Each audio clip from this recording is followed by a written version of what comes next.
Hola, ¿qué tal todos y todas? Término medio. En esta ocasión vamos a hablar sobre lo que es el contexto, algo sobre lo que soy bastante insistente en este canal y que considero muy importante. Y para ello vamos a utilizar la videorespuesta que ha hecho Libertad y lo que surja a un video de otro youtuber español llamado Rubén Hood. También recomiendo que una vez terminen de ver este video, vean el otro video que he publicado en el que trato el tema de la angustia desde la obra del filósofo danés Søren Kierkegaard y su vinculación al tema del suicidio, tema que por cierto también trataré más adelante en este mismo video. Dicho esto, dirijamos nuestra atención nuevamente a la videorespuesta de Libertad y lo que surja y al debate o tema vinculado a esta.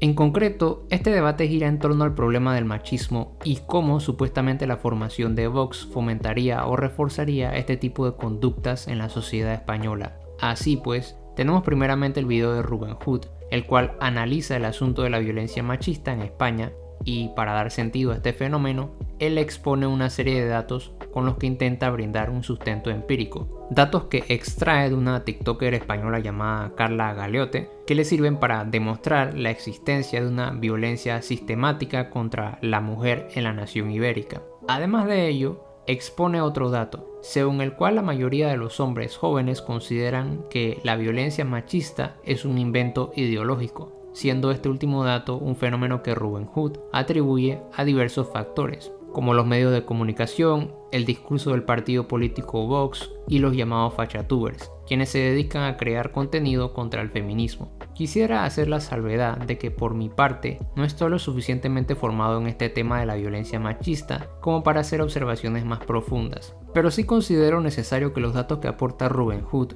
merecen ser contextualizados y explicados en más detalle, porque se suele cometer el error de creer que el solo hecho de aportar datos o cifras en solitario o combinados con otros datos es suficiente para dar sentido a un problema social.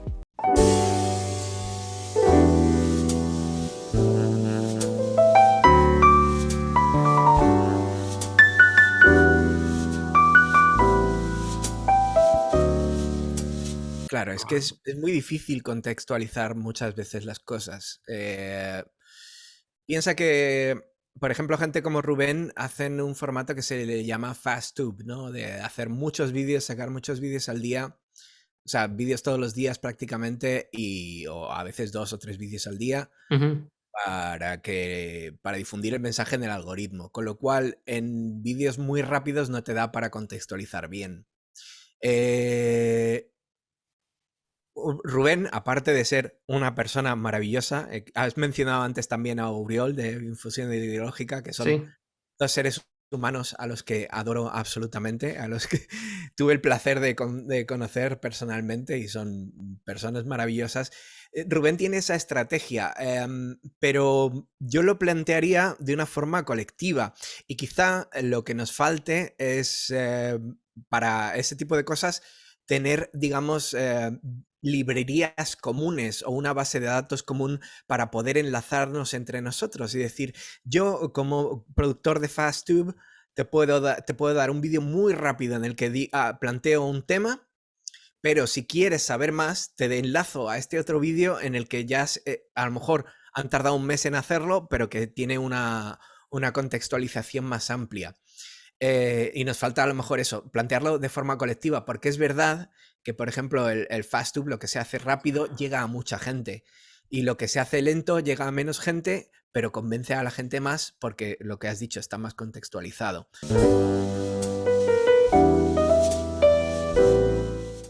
Siguiendo esta lógica, el señalar el número de feminicidios ocurridos en un periodo de tiempo no es suficiente para sustentar que exista una violencia sistemática contra las mujeres españolas. Ahora bien, si bien Libertad y lo que surja reconoce precisamente que esta es una carencia inherente al video de Rubén Hood, el señor ANCAP pretende a partir de dicha crítica desmontar el trabajo de su compatriota ofreciendo lo que aquel no ofrece, esto es contexto. Sin embargo, hay un pequeño y diminuto problema que el señor ANCAP parece no comprender y que condena a la basura la totalidad de su video respuesta. Y es que resulta evidente que no parece entender qué es contexto. Frente a esto, seguramente alguien preguntará, Pero ¿cómo así término medio? ¿De qué hablas? Bueno, para dar sentido a lo anterior, primero vamos a una definición de diccionario de contexto, pues esto será necesario antes de internarnos en la videorespuesta de libertad de lo que surja. Al respecto, la RAE nos ofrece 4 definiciones del concepto, de las cuales la segunda es la que nos interesa para este caso y que dice así: entorno físico o de situación, político, histórico, cultural o de cualquier otro índole en el que se considera un hecho. Otra definición de diccionario aparte de la anterior que podemos encontrar googleando indica lo siguiente: conjunto de circunstancias que rodean una situación y sin las cuales no se pueden comprender correctamente. Si prestamos atención a lo que indican ambas definiciones, es decir, lo que comparten las dos, notaremos que cuando buscamos ofrecer contexto a una situación, nos interesa conocer las circunstancias, factores y procesos que influyen, afectan o impactan sobre una situación o entorno, lo que nos permite ofrecer una interpretación más profunda de dicho fenómeno. Es decir, si yo digo que el 95% de los asesinatos a nivel mundial son cometidos por hombres, necesito explicar por qué ocurre esto, qué factores o circunstancias provocan que sean los hombres los que mayormente están implicados en estos hechos. Dicho de otra forma, la contextualización de un dato se produce cuando intentas responder a las diversas preguntas que surgen a raíz de dicho dato. Dicho lo anterior, vamos a la videorespuesta de libertad de lo que surja, la cual se encuentra en su canal secundario Cosas y lo que surja. Veamos qué nos dice sobre el, entre comillas, contexto el señor ANCAP. ¿Por qué ese dato es alarmante? O sea, está mal que fallezca gente, que personas quiten la vida, pero ¿es mucho? ¿Es poco? O sea, me falta contexto. Siempre que se usa esta cifra se pone sin contexto alguno. Hombres, si nos centramos en hombres, a ver, voy a poner yo el contexto porque estas personas no te lo quieren poner. A ver, ¿qué ha pasado? Ah, el buen host de Diego. A ver, datos macro. Debéis estar aburridos ya que os da datos macros de esta página. Homicidio España. Vale. Un poquito de contexto. Nada, un pelín. Hombres. Número de ETER. En 2019, 333. En 2018, 269. En 2017, 303. O sea, en 3 años ya te queda nada y menos para llegar a las 1000. O sea, 3 años y unos pocos meses ya estás en las 1100 que menciona este tío desde 2003. En hombres, 3 años necesita, 3 años y pico. ¿Por qué eso no es un drama? ¿Por qué es un drama las 1000 mujeres, pero no? Pues que claro, si me voy desde 2004, es que 2004 fueron 500 tíos, en 2005 500 más, en 2006 500 más, 500, o sea, 482, 407, 412, 400, 400, 360, 300... ¿Por qué esto no pasa nada? Si prestaron atención a lo que mencioné antes sobre el contexto, es seguro que ya se habrán percatado del problema del contexto, entre comillas, que ofrece el señor ANCAP. ¿Lo ven, cierto? Bueno, por si acaso hay algún fanático de este señor viendo este video y que no es capaz de ver el problema aún y además ya está listo para escribir un comentario cabreado defendiendo a su ídolo intelectual, lo explico. Libertad de lo que surja no brindó ningún contexto. Lo que hizo fue simplemente exponer otras cifras y otros datos a los arrojados por Robin Hood. Resulta evidente, a partir de lo anterior, que no tiene claridad sobre lo que es contexto o de paso, lo que implica contextualizar un dato. Si lo supiera, no se habría ido a buscar datos de víctimas masculinas para criticar el video de Robin Hood, sino que más bien hubiese intentado explicar por qué desde el 2005 hasta la fecha se han dado más de 1000 feminicidios, es decir, ¿a qué responde este hecho? ¿Qué lo provoca? ¿Qué situación política, histórica, social, cultural o de otra índole está vinculada a este fenómeno? Y además, ¿es esto un reflejo de un problema sistemático en la sociedad española o se debe a otros factores? Contestar esas preguntas sería brindar contexto. Lo que hizo Libertad de lo que surja es solo lanzar la misma y gastada narrativa de los hombres también sufrimos, que podemos ver en gente como el señor ANCAP, Roma Gallardo o el que hace cosplay de Condón. Me refiero a un tío blanco hetero. Y bueno, otros más como ellos. El resto del video de Libertad lo que surja es básicamente lo mismo mezclado con disputas estúpidas, como la absurda disputa sobre paratizar el contenido de otros creadores. Y bueno, veamos otro ejemplo del señor ANCAP respecto a lo que implica el contexto. O sea, un invento ideológico con toda la cantidad de datos que acabamos de ver y la realidad palpable que viven las mujeres diariamente. ¿Pero qué datos? ¿Qué no has dado datos? ¡No has dado datos! Lo que has dicho es, son 1000 y pico, un 20% tal, no sé qué. Pero en ningún momento has demostrado que sea por el género, o que sea por ser mujer, o que sea por machismo. En ningún momento. En ningún momento. Si es por machismo y si es por ser mujer, o sea, si es por machismo, ¿por qué en las parejas de mujer y mujer ocurren más? Hay mayor índice de todo esto. ¿Por qué? Si son tías, no hay patriarcado que valga por ahí. En serio, es ridículo todo esto. Aquí observamos cómo el señor ANCAP confunde datos con contexto. Robin Hood sí aportó datos. Su problema, como ya lo señalé al inicio, es que no los contextualiza, al igual que otra cierta persona que asegura que está brindando contexto y no lo hace. Así pues, tal parece que el señor ANCAP no puede distinguir ambos términos. Vamos a la definición de datos según la RAE. Dice: información sobre algo concreto que permite su conocimiento exacto o sirve para deducir las consecuencias derivadas de un hecho. Con lo cual, decir que el 95% de los asesinatos en el mundo son cometidos por hombres es un dato, o que desde el 2005 hasta la fecha, más de 1000 mujeres han sido asesinadas por sus parejas es otro dato. Lo que le falta a ambos es una contextualización. ¿Lo vieron? Libertad de lo que surja se desmonta a sí mismo. Pero a mi juicio, lo visto previamente no es lo peor. Lo más lamentable del asunto se da cuando lanza las preguntas de si esas muertes de mujeres son producto del machismo o por un tema de género, y no se percata de que precisamente la contestación de esas preguntas implicaría arrojar contexto, y no lo que hace en su video respuesta, una mera teatralización a base de pura opinología. Lo más cerca que está de contextualizar es cuando señala que la violencia entre hombres y mujeres es bidireccional. Un dato que está vinculado a otro video suyo titulado ¿Por qué no soy feminista?, en donde comete los mismos errores, por ejemplo, creer que ofrecer información y datos es igual a brindar contexto. Ciertamente en este video hace un mejor trabajo, porque como mencioné, ofrece de vez en cuando algo de contexto, aunque bajo una mirada más atenta es posible detectar la carencia de una contextualización apropiada sobre buena parte de los datos que señala, como por ejemplo en el siguiente fragmento. Y si nos centramos en todo tipo de homicidios, siempre vemos que entre el 60 y el 70% de las víctimas son hombres, pese a que en los titulares siempre se esté hablando de la violencia de género y las víctimas mujeres. Y a nivel mundial, esto es un patrón que siempre se repite. Como vieron, en este caso, el señor ANCAP expone que los hombres son en su mayoría las víctimas de los homicidios, pero no explica por qué este es el caso. Es más, se le olvida hacer la siguiente pregunta, pues si bien este dato es cierto, ¿quiénes son los que cometen esos homicidios en su mayoría? La respuesta es... los hombres.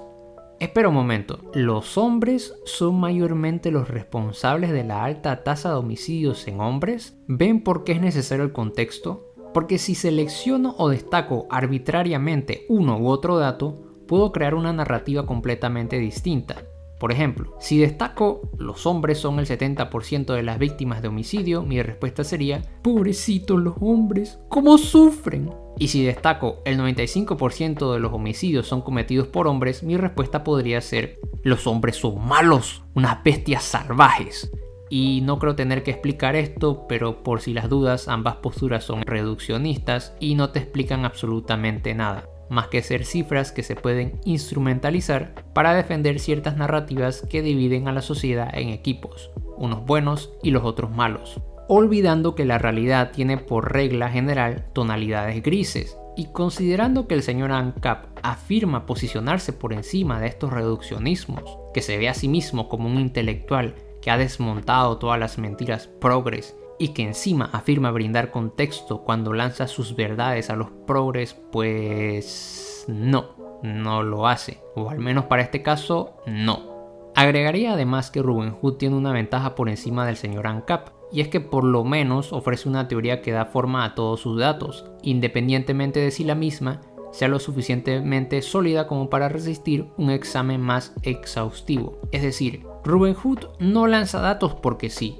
sino como una forma de sustentar y demostrar que la teoría feminista está en lo cierto en su examen de la violencia machista. Básicamente, que defiende que hay un problema sistemático detrás de los asesinatos de mujeres a manos de sus parejas. Mientras tanto, Libertad de lo que surja afirma que sus datos se acoplan a una teoría más coherente y con un mejor sustento empírico. No obstante, como nunca explica nada, es decir, no establece qué provoca la muerte de esos hombres o qué factores están implicados en ello, tampoco parece entender que es una teoría, otra cosa más que añadir a la lista. Y finalizando con esto, si por progre libertad de lo que surja se refiere a una persona que no ofrece contexto a los datos que emplea, pues debería mirarse en el espejo. Me parece que ya está más que demostrado que libertad de lo que surja no entiende qué es el contexto, y al parecer tampoco qué es un dato ni una teoría. Y de paso, prácticamente nadie de los llamados fachatubers entiende esto, pues suelen repetir el mismo esquema. Ante los datos de los progres, yo presento mis datos. Diría que en la izquierda este también es un problema, aunque suele ser menos usual según mi experiencia. Videos como los de Puto Miquel, Quexal, Diálogo Marxista, el profesor Amílcar o incluso Santiago Armesilla, una persona con la que tengo varias discrepancias, pero que al igual que los otros que mencioné, suelen brindar mucho más contexto que cualquier canal de YouTube de los llamados fachatubers, que por lo general son opinólogos, a los que por cierto prefiero llamar guerreros de la cultura, pues esta denominación ejemplifica más el absurdo detrás de sus narrativas. No obstante, dentro del campo liberal hay excepciones como el economista Juan Ramón Rayo, pero el problema es que él solo ofrece contexto cuando alguno de sus ídolos es criticado, por ejemplo en la disputa que mantuvo con Armesilla sobre el nazismo de Mises. Sin embargo, en su examen de la realidad cubana tras las protestas que tuvieron lugar en la isla este año, no hizo esto en ningún momento. Podría terminar el video aquí, sin embargo, para ejemplificar mejor qué implica arrojar contexto, me tomaré la molestia de ofrecer contexto sobre un dato bastante concreto, la tasa de suicidios en España. Un dato que a la gente como el señor ANCAP seguramente les gustaría mucho emplear para instrumentalizarla en su absurda batalla cultural contra los progres y esos hombres de paja contra los que ellos sienten que están triunfando. La razón por la cual este dato les encantaría se debe a que la mayoría de los que se suicidan son hombres. De hecho, es un dato que el señor ANCAP resalta en su video sobre el feminismo. La tasa de suicidio sería el 80% masculina. Cabe resaltar finalmente que el examen del fenómeno de la tasa de suicidios en hombres no intentará ser exhaustivo, sino más bien didáctico, aunque eso no evita que en el camino se arrojen unas interpretaciones interesantes. Entonces, nuestra pregunta guía será: ¿por qué los hombres se suicidan más que las mujeres? ¿Y qué factores, circunstancias y causas están vinculadas a este fenómeno? Primeramente, empecemos por los datos que ofrece la Organización para la Cooperación y el Desarrollo Económico sobre España. De acuerdo a este organismo internacional, la nación ibérica poseía una tasa de suicidios de 7.7 por cada 100.000 habitantes en 2019. Sin embargo, cuando comparamos la tasa de suicidios entre hombres y mujeres, se observa una diferencia notable. En el caso de los hombres, la tasa es de 10.9 por cada 100.000 habitantes y en el caso de las mujeres es de 3.6 por cada 100.000 habitantes. Esto se replica también en las otras naciones, en donde la tasa de suicidios es más elevada entre los hombres que entre las mujeres. Es de destacar también otra diferencia, que entre los países escrutados, la tasa de suicidios de hombres en España es una de las más bajas, mientras que en el caso de las mujeres, si bien es también considerablemente más baja que la de Corea del Sur o Estados Unidos, su tasa sube unos cuantos peldaños por encima de la cifra de los hombres. Como se logra apreciar en esta imagen, en cuanto a tasa de suicidios de hombres, España está en la posición 31 de los 38 países escrutados, mientras que las mujeres se encuentran en la posición 24. Un artículo elaborado por la Oficina de Transferencia de Resultados de Investigación de la Universidad Complutense de Madrid, titulado Radiografía del suicidio en España, una tendencia al alza rodeada de mitos, añade más datos al respecto de este tema. Por ejemplo, señala que un 4.4% de los españoles piensa en suicidarse al menos una vez en su vida y que 1.5% de estos lo intentará. También se agrega que el suicidio es la primera causa externa de mortalidad en España y con una tendencia al alza, especialmente a raíz de la pandemia del COVID-19. Sobre esto último, se resalta que el Servicio de Atención Psicológica de la Universidad Complutense recibió más pacientes con ideación suicida entre 2020 y 2021. Visto lo anterior, es notable que parece haber una preocupación en torno a este tópico. De hecho, la Organización Mundial de la Salud ofrece datos e informes al respecto, lo que demuestra que existe un deseo por brindar una solución a esta cuestión. Pero dejando de lado esto, de momento todavía no se ha ofrecido contexto, solamente he arrojado datos superficiales, pues como mencioné, para brindar contexto es necesario primeramente hacerse unas preguntas, que ya no las hicimos, y posteriormente intentar contestarlas brindando una serie de razonamientos e interpretaciones que permitan dar forma al argumento a presentar. Dicho lo anterior, ahora veamos brevemente qué es el suicidio. Al respecto, el artículo antes mencionado ofrece la siguiente acotación. El suicidio es un fenómeno complejo, multicausal y multidimensional, en el que la interacción de problemas que parecen circunstanciales pueden llegar a desembocar en una situación fatal, independientemente de la gravedad del problema que lo ha detonado. Básicamente lo que explica el suicidio son los llamados factores de riesgo, que al unirse y manifestarse en un individuo explicarían la aparición de la conducta suicida. Cada uno de estos factores son diferentes y dependen del contexto biográfico de cada individuo, por lo que se requiere una valoración individualizada para comprender qué factores provocan que aparezca dicha conducta. Sin embargo, en el campo académico es posible encontrar ciertas constantes, es decir, factores comunes compartidos por todos los individuos que manifiestan una conducta suicida. Por ejemplo, consumo del alcohol, desesperanza, enfermedades crónicas, depresión, trastornos, entre otros. Un estudio del 2005 sobre las tendencias suicidas en la sociedad española precisamente podría arrojar algunas luces al respecto de este asunto. El mismo se titula Prevalencia y factores de riesgo de las ideas, planes e intentos de suicidio en la población general española. En dicho estudio se examina una muestra de más de 5.000 participantes, en donde se hace distinciones entre quienes tienen la idea de suicidio, sin un plan o con un plan, entre otras variables. Pero, concretamente, ¿qué descubrieron? Según lo que muestra esta tabla, se revela que las ideas o planes de suicidio en la muestra fue significativamente mayor para las mujeres. También, el riesgo es elevado entre los cohortes de edad más joven y entre los individuos con niveles educativos bajos. Se examinaron los antecedentes maritales o el historial laboral, pero no se encontró un factor de riesgo aquí. Además, la presencia de un trastorno mental se asoció con un aumento de la probabilidad de desarrollar ideas, planes o intentos de suicidio, siendo los de mayor riesgo aquellos que poseían un trastorno de humor. Otro dato arrojado por este estudio fue que el incremento de riesgo más importante de aparición de la ideación, plan o intento de suicidio se produce en la segunda década de vida, y estos riesgos vuelven a elevarse en la quinta y séptima década de vida, tal y como se puede apreciar en esta gráfica.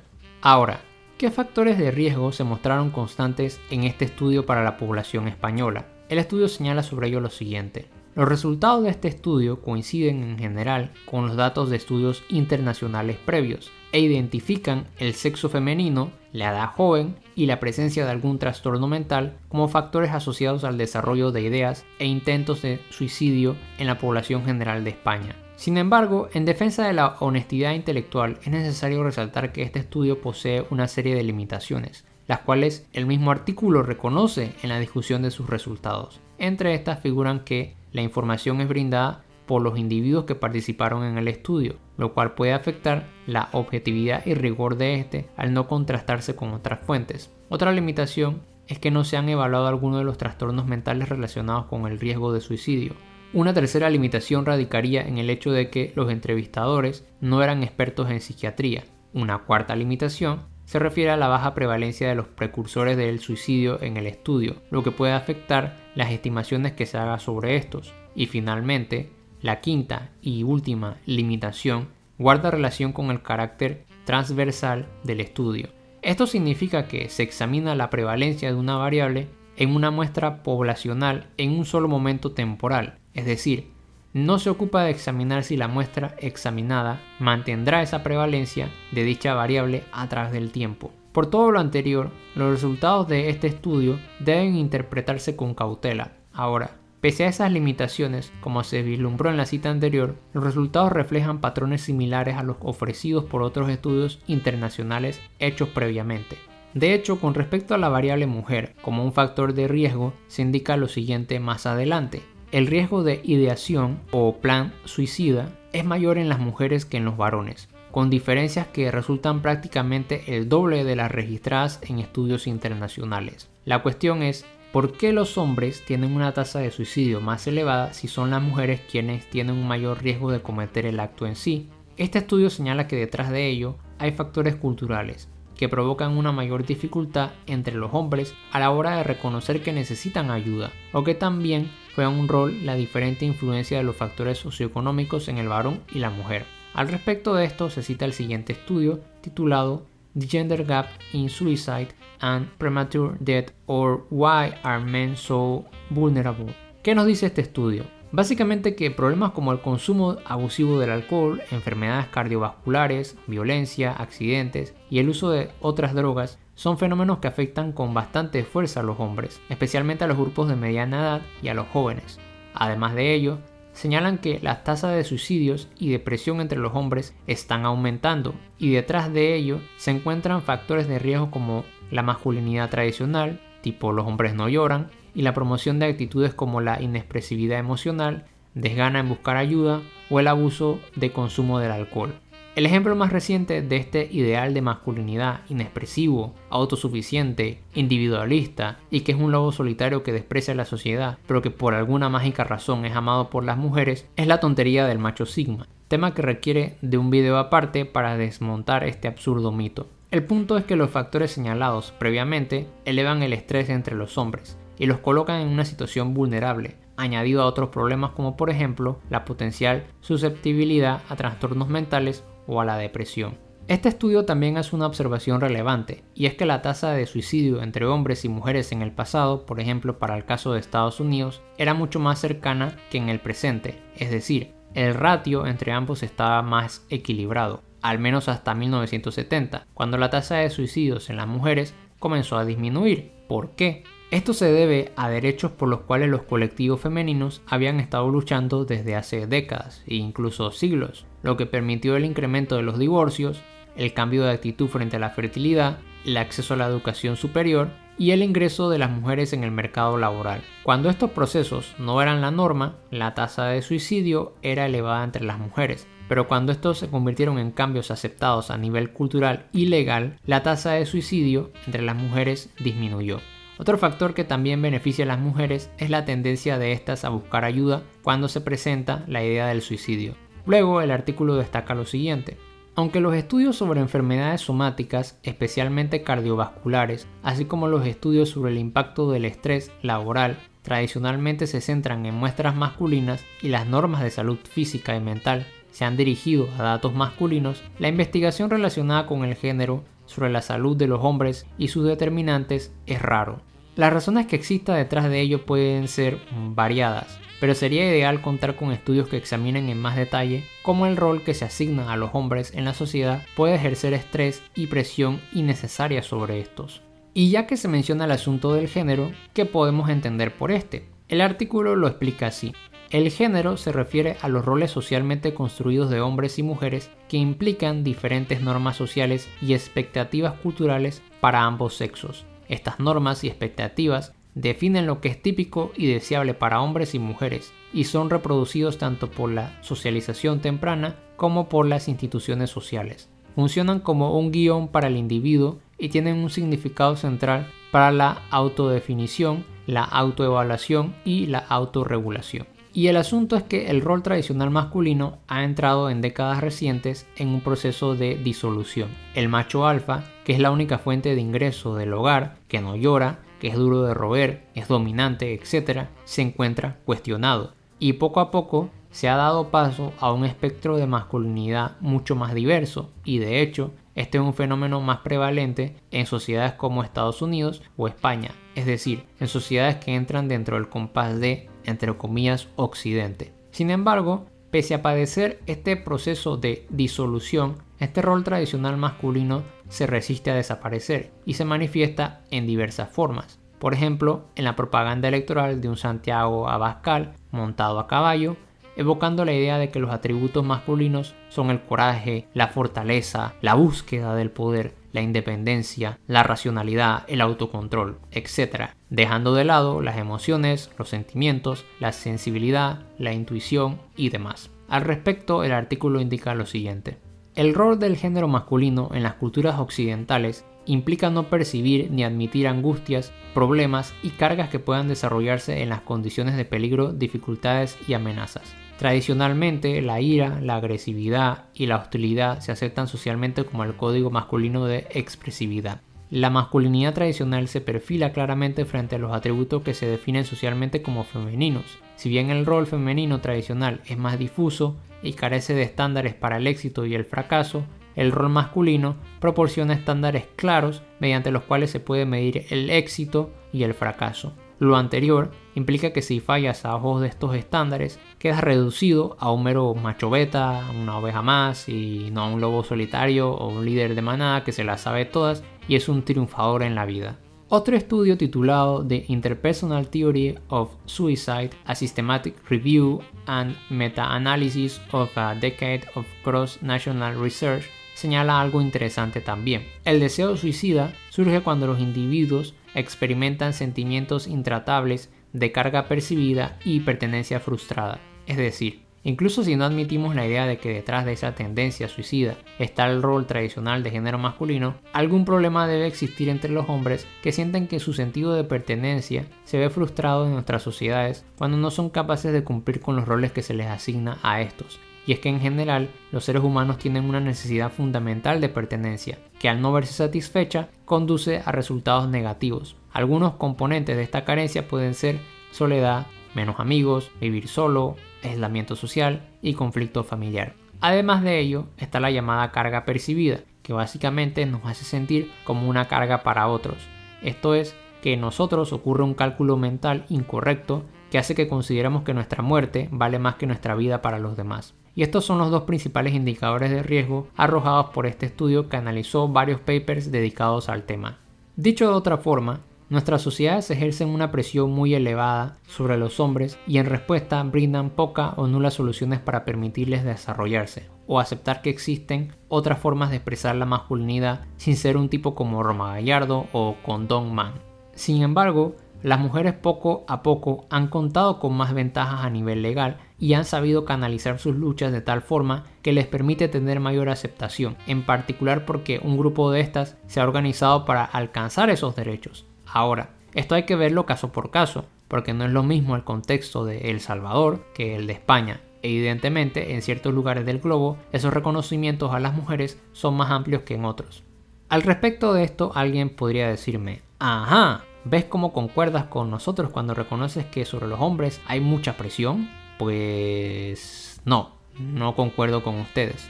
Yo no estoy utilizando esta interpretación para instrumentalizarla de tal forma que diga los hombres también sufrimos y luego termino por menoscabar las luchas feministas al mismo tiempo que no hago absolutamente nada, ni me organizo, ni formo asociaciones para ayudar a disminuir la tasa de suicidios en hombres. Por supuesto que reconozco que hay dentro del feminismo posturas indefendibles, como en cualquier otro grupo, pero cuando escucho la situación del hombre en el mundo, mi primera reacción no es buscar un chivo expiatorio al cual culpar de las dificultades que padecen los hombres. Más bien, creo que lo ideal sería apuntar a las políticas que podrían ayudar a mejorar la calidad de vida de estos y reducir sus tendencias suicidas.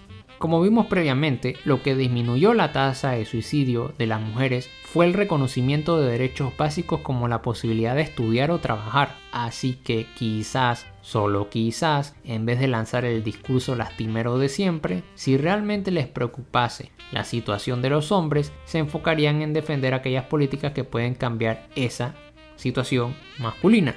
Y yo sé que a esto último me contestarán que efectivamente eso hacen cuando, entre comillas, critican las políticas zurdas. Pero el problema es que precisamente en naciones que estos defienden como las más libres y capitalistas, hay altas tasas de suicidio. Según el mágico instrumento del Índice de Libertad Económica de la Fundación Heritage, Singapur es el país más libre del mundo. Y sin embargo posee una tasa de suicidio más elevada que la española, de 11.20 por cada 100.000 habitantes en 2019, considerando además que es una población mucho menor que la española. A su vez, y esto es importantísimo, la tasa de suicidios en Singapur entre hombres es más alta, de 15 por cada 100.000 habitantes. ¿Qué pasa? No que un país con menos regulación e intervención estatal es un paraíso liberal en donde todo marcha fantásticamente.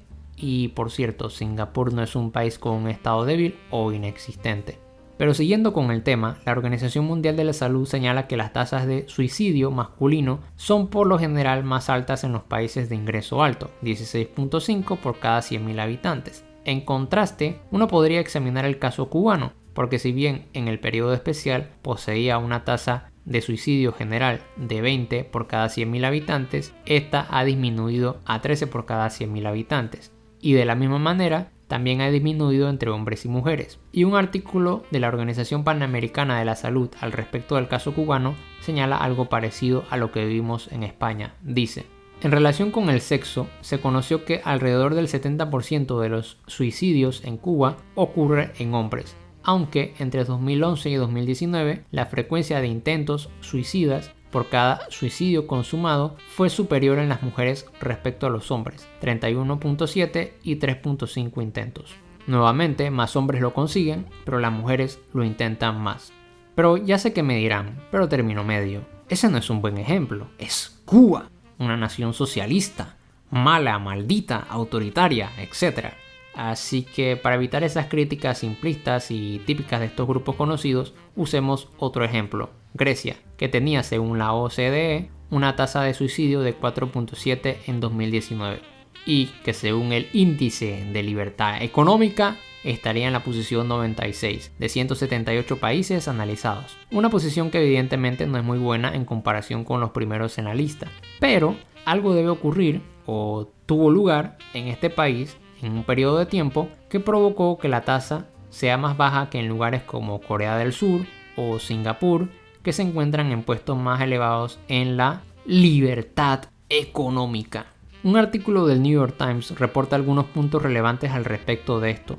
En el mismo se nos relata que durante la crisis económica que la nación mediterránea padeció entre 2010 y 2015, la tasa de suicidios aumentó de forma dramática.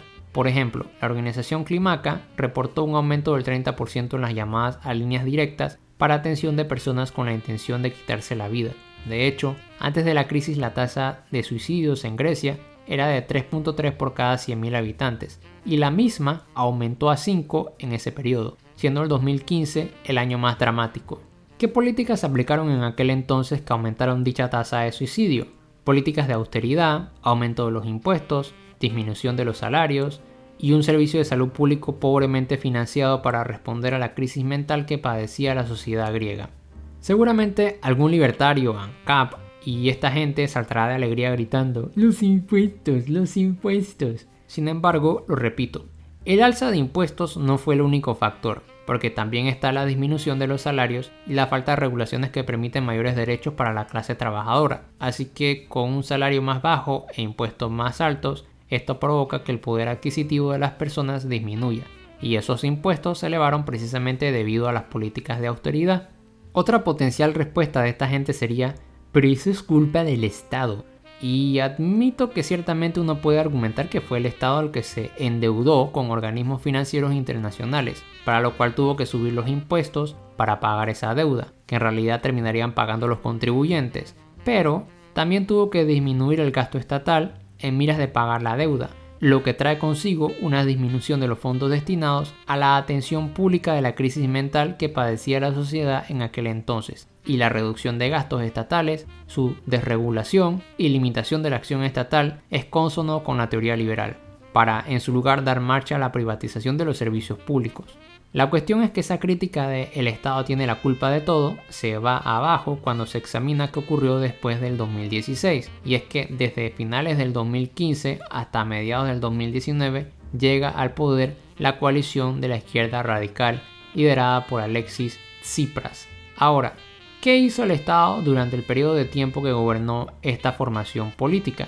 Por ejemplo, se elaboró una ley en 2016 que proporciona acceso gratuito a la atención médica para pacientes sin seguro, la cual se convirtió en una invaluable red de seguridad social para muchos griegos. Además, en 2018 el Ministerio de Salud puso en marcha un programa piloto en los hospitales de Atenas con el objetivo de garantizar que todas las áreas de la capital tengan al menos un hospital psiquiátrico o una clínica que funcione como centro de atención sin cita previa. Estas políticas y otras podrían estar vinculadas al descenso de la tasa de suicidios. Ciertamente se requerirían más estudios, pero es de notar que la caída de promedio de 5 por cada 100.000 habitantes a 4.7 en 2019 no es una mera coincidencia, porque de haberse mantenido las políticas de ajuste y de austeridad que provocaron en su momento un aumento dramático de dicha tasa de 3.3 a 5, es de esperar que si esas políticas se hubiesen mantenido, la tasa habría seguido aumentando. Pues en última instancia, si mezclas la desesperanza, el desempleo y factores socioeconómicos con traumas, depresión y otros factores más, tienes como resultado un cóctel peligroso en la sociedad. Cabe resaltar que otros medidores colocan la tasa de suicidio de 2019 en Grecia en 5.1, lo que aparentemente implicaría un error en el análisis previo. No obstante, recordemos lo dicho antes, el alza de 3.3 a 5 se produjo precisamente por las políticas de austeridad y la crisis económica. Así pues, incluso si señalamos que la tasa se mantuvo en 5 durante la gestión de Tsipras, esto sería considerado como un logro positivo, porque no volvió a crecer de forma dramática dicha tasa, sino que se mantuvo en un rango estable.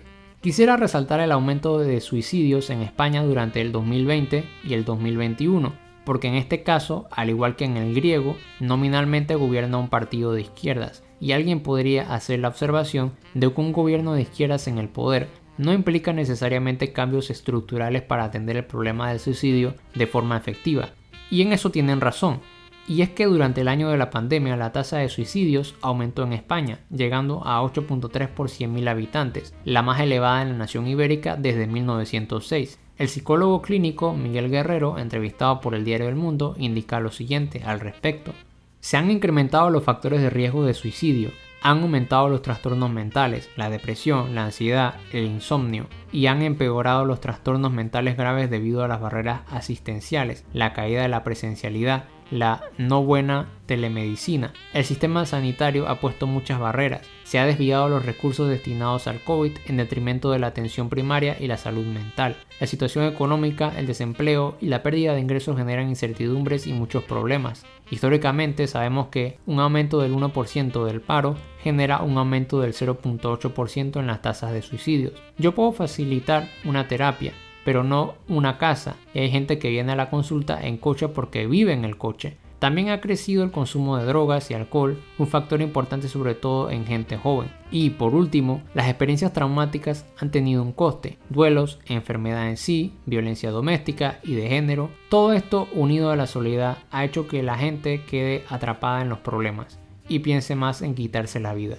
También aquí se repite que la mayoría de los que se suicidan son los hombres y que quienes más lo intentan son las mujeres. Además, el riesgo es mayor entre personas de la tercera edad y entre los jóvenes. Pero nuevamente, vemos algunos elementos ya destacados antes, pues para este caso, como en muchos otros países, los recursos estatales se destinaron en su mayoría a atender el problema del COVID, dejando en un plano de menor relevancia a los problemas mentales que surgen producto de la pandemia y el confinamiento obligatorio para evitar la propagación del virus. Otro factor es el aumento del desempleo, también está el de la violencia doméstica, las enfermedades, entre otros. Pero ¿qué es lo que notamos aquí?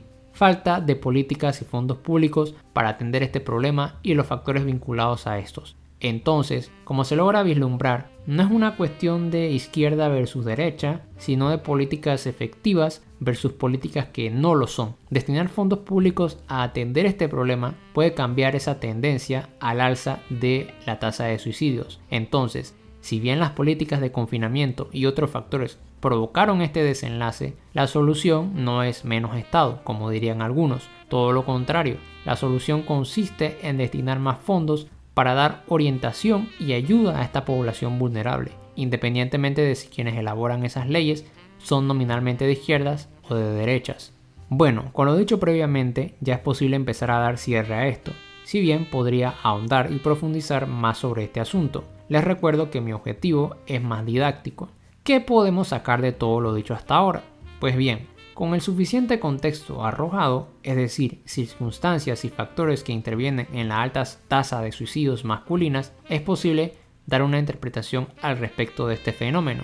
Así pues, podemos establecer que la tasa de suicidios entre hombres es más elevada, pero las razones que provocan que estos cometan este acto podrían estar vinculadas en buena medida al estrés y presión que se ejerce sobre ellos cuando no son capaces de cumplir con las expectativas que se asignan a estos en nuestras sociedades, como por ejemplo el no poder asumir el rol tradicional masculino, el cual se resiste a morir y que en el caso español aparece en la forma de box. También se observó que las mujeres lo intentan más, pero parece que este dato no les interesa mucho a los fachatubers porque no podrían instrumentalizarlo dentro de su gastada narrativa. Pero el punto es que pese a que lo intentan más, ellas son capaces de pedir ayuda cuando lo necesitan, mientras que los hombres se resisten más a la idea de buscar esa ayuda. Y finalmente, también se observó una cierta correlación entre políticas que den reconocimiento a los problemas asociados al género femenino y la disminución de su tasa de suicidio, pues como se observó, la intervención estatal en sí misma no es negativa, sino que depende de cómo la misma se ejecute, pues las políticas públicas muy bien pueden reducir la tendencia al alza de los suicidios o aumentarla. Entonces, contrariamente al credo libertario, ANCAP y liberal, más Estado no es exclusivamente negativo, todo lo contrario, puede tener un efecto positivo si son políticas destinadas a brindar fondos que atiendan este problema social de forma efectiva.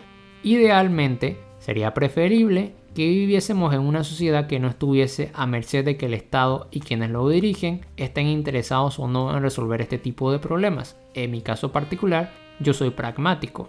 Es decir, entiendo que la institución del Estado no puede ser reemplazada de momento por una nueva, porque no existe un reemplazo material para este, y hasta que no surja una nueva institución, el sueño húmedo de los ANCAPs no es más que eso, una fantasía. Por ende, el trabajo, de momento, debe estar dirigido a organizarse y trabajar colectivamente para presionar al Estado a que ejecute este tipo de políticas. Finalmente, quisiera recordar que defender los derechos de los hombres es importante y que vivimos en una época en la cual se presta poca atención a muchas necesidades masculinas, siendo la tasa de suicidios uno de los muchos problemas que nos afectan. Podrá parecer extraño que diga esto, es decir, que las necesidades masculinas tienen poca presencia en lo mainstream, pero en realidad lo mainstream solo nos presenta un modelo unidimensional de masculinidad, un modelo que cuando no somos capaces de cumplir con él provoca frustración.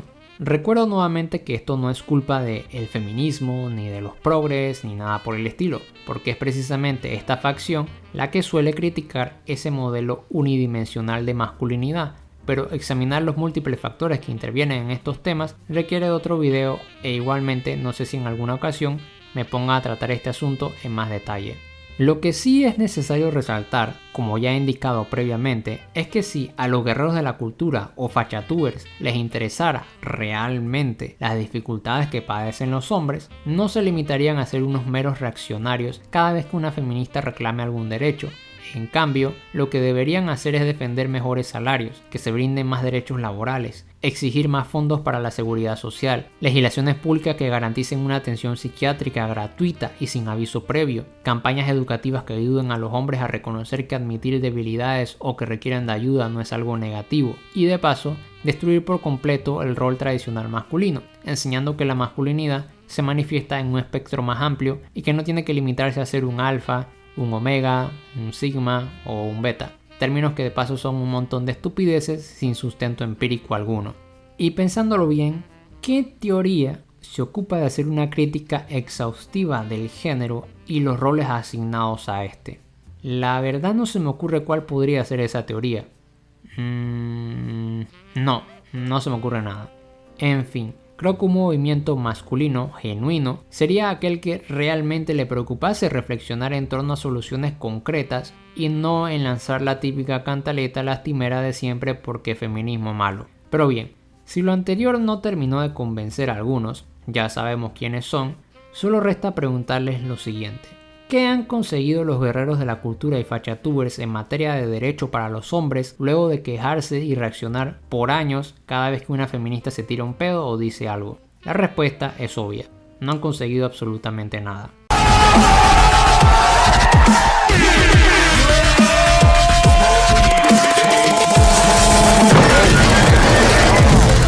Eso es todo por ahora. Si te gustó el video puedes dar un like, comentar o compartir. Hasta la próxima.